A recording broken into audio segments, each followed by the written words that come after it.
Jai Shri Ram students, welcome back. Hope you all safe at home.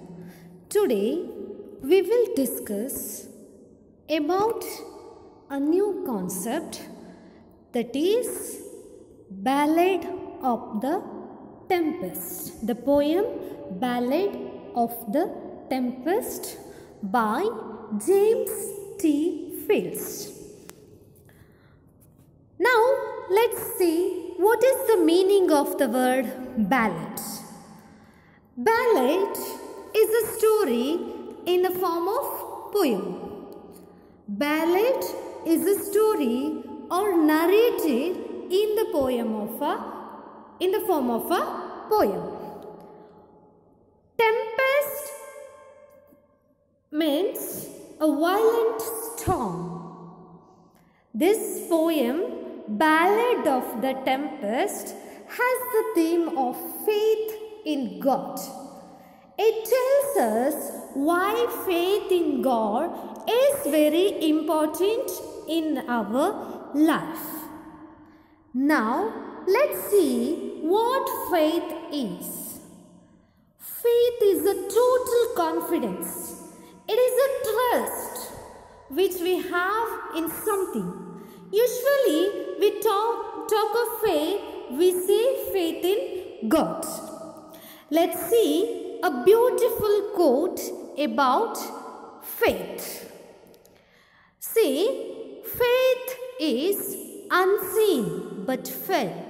Faith is strength when we feel we have none. Faith is hope when all seems lost. Here it means even you have faith, impossible things can be possible. Even you thought of it is impossible, totally it is impossible, but if you have full confidence, if you have full of trust, or if you have full of faith, then you can make it as a possible one, impossible as possible one. Students, now let's see about the poem of the Ballad of the Tempest. James T. Fields. Now, this is a story in the form of a poem about how a ship gets caught in a storm or in a violent storm. Before going to the poem, let's see about the poet. Who wrote this poem? Yes, James T. Field. James T. Field was born on December 21st in 1817 in New Hampshire, USA. He is born at 100 years back, in 1817. He was a publisher, essayist and a poet. A number of his works were collected in his book, Ballads and Verses, published in 1880. This volume contains the poem Ballad of the Tempest.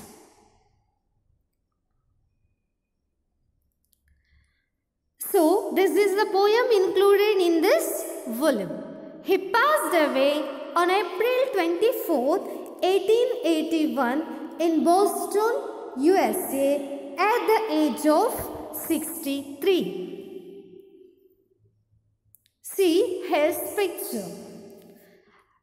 James T. Fields.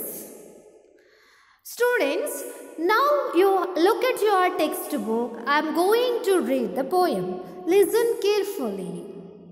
See, Ballad of the Tempest,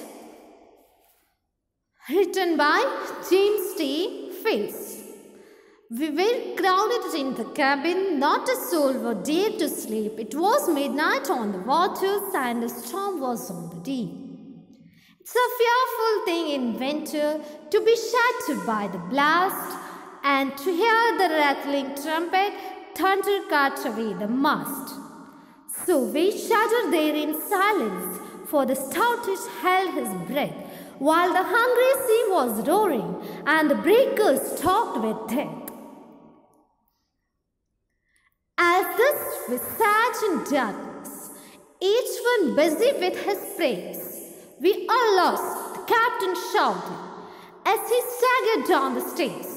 But his little daughter whispered, as she took his icy hands, "Isn't God upon the ocean, just the same as on the land?" Then we kissed the little maiden, and we spake in better cheer, and we anchored safe in harbour when the moon was shining clear. Got it, children? Now try to read it. Once again, I'll help you. Ballad of the Tempest, James T. Fields. We were crowded in the cabin, not a soul would dare to sleep. It was midnight on the waters, and a storm was on the deep. It's a fearful thing in winter to be shattered by the blast, and to hear the rattling trumpet, thunder cut away the mast. So we shuddered there in silence, for the stoutish held his breath, while the hungry sea was roaring, and the breakers talked with death. As thus we sat in darkness, each one busy with his prayers, "We are lost," the captain shouted, as he staggered down the stairs. But his little daughter whispered, as she took his icy hand, "Isn't God upon the ocean, just the same as on the land?" Then we kissed the little maiden, and we spake in better cheer, and we anchored safe in harbour when the moon was shining clear. Okay, children, now listen. Let's look at the first stanza of the poem. Remember, each word's line is called as it as stanza. In the prose, we call it as a paragraph. In poetry, we call it as stanza. See, first paragraph. We were crowded in the cabin, not a soul would dare to sleep. It was midnight on the waters, and a storm was on the deep. See, before going to the explanation, let's know about the rhyme scheme of the poem. What is rhyming words that you already know? Look at the first line, the last word of the first line, and the next in the second line. The last word of the first line is cabin, and the next word in second line sleep, and third word is water, and fourth is deep. Now see, observe this paragraph. The cabin, does it rhyme with sleep? No. Does it rhyme with water? Cabin is rhyme with sleep or water? No. Does it rhyme with the deep? Yes. Second word, the cabin is not rhyme with deep. Cabin, sleep, cabin, waters, cabin, deep. This is not rhyme with any word. See the second line and last word, sleep. Does it rhyme with waters? Sleep, water is rhyming word? No. The sleep word, sleep is rhyme with deep. So, the rhyme scheme is the last word of each line. The stanza is given in alphabetical. See, give a alphabetical letters. So, cabin, word cabin would be a and C line, the last word doesn't rhyme with A or cabin, so it is mentioned as B. The cabin is A and sleep is B. See, last word of the third line, waters. See, waters is not rhymed with any other, so it is called as C. Water does not rhyme with cabin or sleep. So, we have to give the letter C. Deep is rhymed with sleep, isn't it? Sleep and deep. So, when we give the number to the sleep, that is B, or letter is B.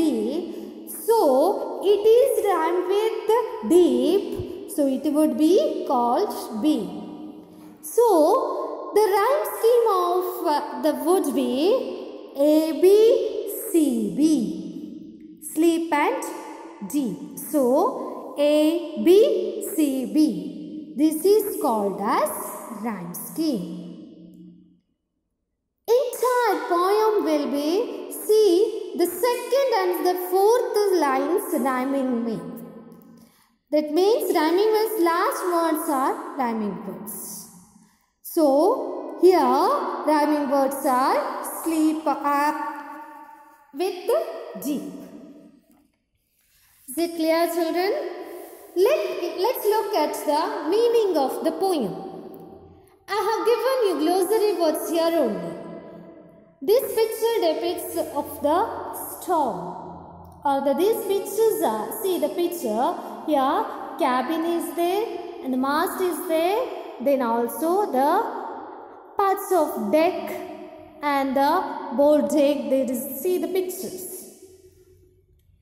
Cabin inside the part of the thing. We will see the glossary. Cabin, private room on a ship or boat, and dare, have the courage or venture. See, we will see the explanation. We were crowded in the cabin. Now what is the cabin? Cabin, it is a private room on a ship. The top part of the ship is called deck. See the picture. Top part of the cabin, that is called top part of the ship, that is called as deck. And when you go to sleep or rest or do their things, you go down and you have a small room inside the ship. Those are called as cabin. You can have any number of cabin in a ship. Not a soul would dare to sleep. Soul is not a person. This way of speaking or figure of speech is called, it is a figure of speech, synecdoche. This will be learn about this afterwards, synecdoche. See, it was midnight on the waters. That means it was late in the night or midnight, and it was very dark. Why was it dark? They couldn't see even the stars or anything because of the clouds. So it was a stormy night and the black clouds everywhere, and they remember the olden times. They did not have electricity or anything. They would not light or a lamp because of the wind movement of the ship. So it was so dark. It was midnight on the waters and the storm was on the deep. That means a storm was in that area. In this stanza, we understand that a ship was caught in a violent winter storm. It was a dark night. The sailors were frightened to sleep. They were crowded together in a cabin they are very, very afraid at that dark night. Students, I hope it is very clear to you. Where the story starts? Yes, it starts with a ship which is caught in a violent storm. The sailors were very scared. They were frightened and they were crowded together in a cabin because of the fear. Because it is very dark, everyone was very much afraid and they crowded in the cabin. Nobody can sleep because they are very, very afraid. So, that is the first stanza. Students, I hope it is clear to you. Next, move to the second stanza. In the second stanza, you can see it's a fearful thing in winter to be shattered by the blast and to hear the rattling trumpet thunder cut away the mast. So, here again the rhyming scheme, the second line, last word, rhyme with the last word of the fourth line. Blast, mast. So, the same rhyme scheme in this entire poem. It's a fearful thing in winter to be shattered by the blast and to hear the rattling trumpet thunder cut away the mast. Here, when the second or third word same beginning words, that is called as alliteration. For example, that is another figure of speech. Trumpet, thunder, both start with letter T. That figure of speech is called alliteration. Let's look at the meanings. Shattered, shattered means broken. Blast, very strong wind.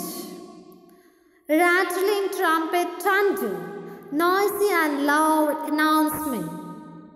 Mast, tall pole on a ship that supports the sails, or so sails are tied to the mast. What happened? See, here it is cut away the mast. Such the sails, if the sails are there in the ship moves with the wind blows and the ship moves. Because of the ships moving too much in the storm, in order to was to cut away the mast. To cut is or chop it off. Here, everyone suffering because of its winter. Because they were falling to the water or only when they die because of the sea. They would die because of cold also. It was bitterly cold in winter. Let's see. The sailors feared the ship would be break up. Ship would be break up in the violent storm. They heard the order to cut away the mast. Everyone suffering there because this winter is very cold. If the wave fall into pieces, the ship will be broken. They were very tired and they were totally terrified. What to do? They don't know. It's about all second stanza. Students, now let's move on third stanza. So we shudder there in silence, for the stoutest held his breath, while the hungry sea was roaring and the breakers talked with death.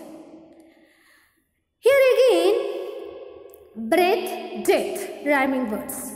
So the meanings are shudder, shock, stoutest, bravest, breakers, strong waves. Let's see. They were silent and shook in fear. Even the bravest, stoutest means bravest, was frightened. It is bravest when also frightened. It seemed like the huge noisy waves would destroy them. They were so certain that they were all going to die. Is it clear, children? See, the ship was caught by the violent storm. They lost their hope. Then they think that they will die. As this we sat in darkness, each one busy with his prayers. We are lost, the captain shouted as he staggered down the stairs. Here the rhyming words prayers, stairs. Let's see glossary words. Stagger, came unsteadily, shouted, under a loud cry, stays, a set of steps inside the ship. Usually, when a person is drunk, he is staggered. He doesn't move straight. He moves in other angle. That is called as staggering.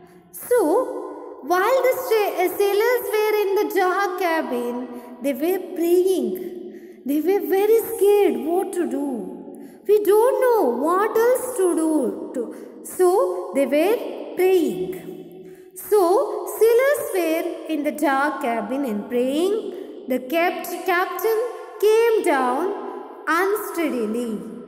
And the reason for being unsteady is it is went to down. So, he has feel its way and down the stairs. He was shouting because he lost his hope. He was desperate. He had no hope. They were lost and nothing could save them. So even when the captain, the person who is supposed, the captain in the ship or captain, always the person who is supposed to give them courage. But here, he himself lost his hope and he comes down and says, we are lost. Is it clear, children? Okay, let's move on. The next paragraph. But his little daughter whispered as she took his icy hand, "Isn't God upon the ocean, just the same as on the land?" See, the glossary word whisper, speak very softly. The captain's little daughter, she took his icy hand. Why was his hands icy or very cold? Because first of all, it was a winter's cold storm. Secondly, he was very frightened. So, whole body was cold, especially the hands. So, she took his hand in her hands and she said, "Isn't God upon the ocean, just the same as on the land? One who protects us on the land." Look at here, faith, her faith or her innocence. The little girl, that is why she was very calm and frightened, praying all the really thinking that they were going to die. All the sailors are thinking that they were going to die. But the little girl has the faith. She had so much faith in God. She felt that God protects us on the land, isn't He? So going to protect, she says that to her father, the God will save her. At that time, even the captain lost hope. His little daughter held his icy hand and quietly whispered, "Whether the God upon the ocean, just as like the land." She brings courage to the captain.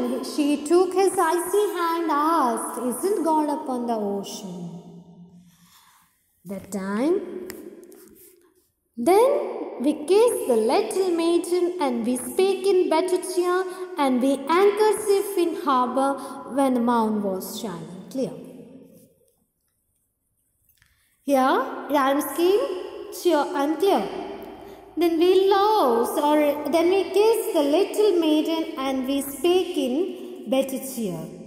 Her words filled up with so much confidence, made them so happy and cheerful, and so they kissed her out of joy. Out of joy, they all kissed her.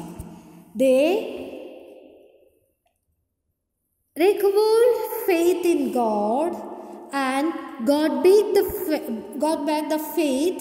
They are very happy now, and they reached the harbour safely by the morning. By the morning itself, they landed harbour safely. She cheered up the sailors. They kissed the little girl, and instead of by the morning, the storm was gone away, and they were able to anchor safely in its harbour. So, this is the poem. It is very beautiful poem. It gives us so much encouragement.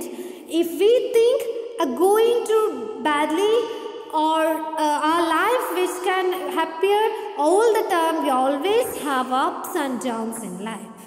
In our life, there are ups and downs. Things are never smooth. So, it is our faith that the important message that I wish that the faith is essential. I wish all you would enjoy this poem very much. Is it clear, children? Students, let's check your understanding. Now, what to do, children? Try to answer these questions. The first question is, why could not the sailors sleep? Who were crowded in the cabin? Third one, who wrote the poem Ballad of the Tempest? Think. Okay, have you got? The first question asks, why could not the sailors sleep? Because the sailors were afraid that the storm would destroy the ship. Who were crowded in the cabin? The sailors were crowded in the cabin. Who wrote the poem? Yes, James. The poem is written by James T. Fields. Students, let's recall what we have learnt in session. What we understand by this session. Ballad of the Tempest poem. The key points are: a ship was caught in a violent storm. The sailors were crowded in a cabin in fear. They feared the ship would break apart and they would all die. Even the captain lost hope. At the time, the captain's daughter took her father's hand. She asked if God protected them on the land, would He not protect them at the sea? Her words gave hope to the sailors. They reached the harbour safely by the morning. These are the key points of this poem. Students, now let's look at the figures of speech, or we will discuss about figures of speech. Some figures of speech I mentioned while I explaining. Figures of speech makes the poem more beautiful. See, first one is alliteration. Alliteration means repetition of the same or similar sounds at the beginning of the word. Here, trumpet thunder. So, 2 or 3 words are given which starts with the same letter that is called as alliteration. For example, Peter, pepper, picked, a peck of picked peppers. Starts with P letter. Next one, sheep should sleep in a shed. Black buck beat a big black bear. Alliteration is a repetition of the same sound 2 or 3 or more times. It is called as alliteration. Second one is synecdoche. Look at the word I pronounce. Synecdoche. It is a term for a part of something that refers to the whole of something. Not a soul would dare to sleep. Here not sure. Soul, S-O-U-L. See, for example, if a teacher came to the class and he wanted some help to students to help. What would he say or what would she say? He could say, 2 of them come and help me. This is one way which we can ask. Another way is, can I have a pair of hands? That is another way. This another way is called as synecdoche. If it means chopping hands and giving to the teacher, see, teacher said that what she asked, can I have a pair of hands? If it means chopping hands and giving to the teacher, it means, what does that mean? It means, can I have some people to some help for me? So, synecdoche is a part refer to the whole. It makes the language more beautiful. Here, not a soul would dare to sleep. See, and some more examples. The brains help me with my homework. And second one is, lend me your ears. Lend me your ears means you should listen. I think it's clear. Now let's learn about the imagery. It describes experiences by the 5 senses. It creates mental picture and emotional responses. It creates details in the mind of the reader. So, when you read this phrase, you can imagine the situation. Shudder there in silence. Midnight on the waters. Captain staggered down the stairs. When you read that, you can imagine that the air is shaking in the silence. Midnight on the waters or waves. Simply we can say it was a dark night. When you say midnight on the waves or water, it gives the image that it was a very dark night, and that is very dark night and nothing could be seen. You can imagine the situation, you can see the situation in your mind, mindset, and you can imagine what is the situation there. That is what it means by the imagery. Captain staggered down the stairs. When you read those words, immediately you can imagine the captain not coming stairs but staggering, moving that side to that side. That is imagery.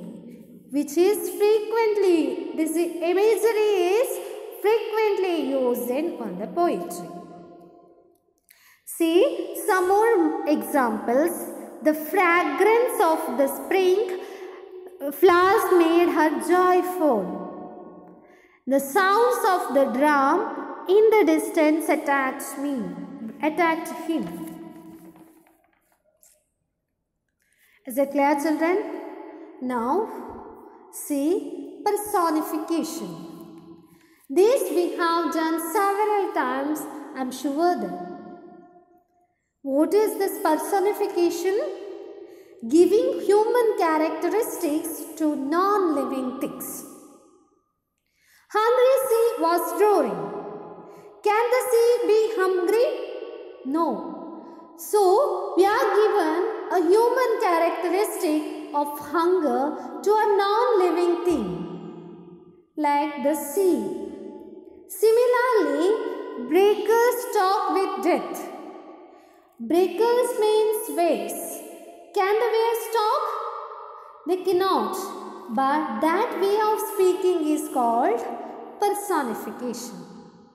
When we give human characteristics to the non-living things, that is called as personification. For example, the leaves are going this side and that side. We can say the leaves are dancing. That is personification. Can the leaves dance?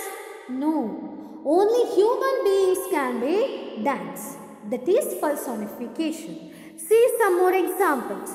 The wind howl in the night. Can wind howl? No, human can howl. Or lightning dance across the sky. Human can dance, but lightning danced across the sky means that is called as personification. So, all these figures of speech made the language more beautiful and they are often used in the poem. I think we have discussed about 4 figures of speech, which are the alliteration, synecdoche, imagery and personification. Now, let's move on to the last part, that is called home assignment. Students, read the following extract and answer the questions. See, first question is, we were crowded in the cabin, not a soul would dare to sleep. Who does the word we refer to? B. Not a soul would dare to sleep. Why was it so? What does dare mean? Second one, it's a fearful thing in winter to be shattered by the blast. What is referred to as a fearful thing? How did it affect the sailors? What does shatter mean? We are lost, the captain shouting. How does we refer to? How did it affect the sailors? How did his daughter react to the situation? Students, try to answer these extracts in your notebook. For answering this extract, you must read the poem 4 or 5 times and also learn the meanings of difficult words, and you have to understand the entire poem. Then it's easy for you to write the answer. Students, I hope it's clear to you. It's a beautiful poem. Thank you, students. Have a nice day.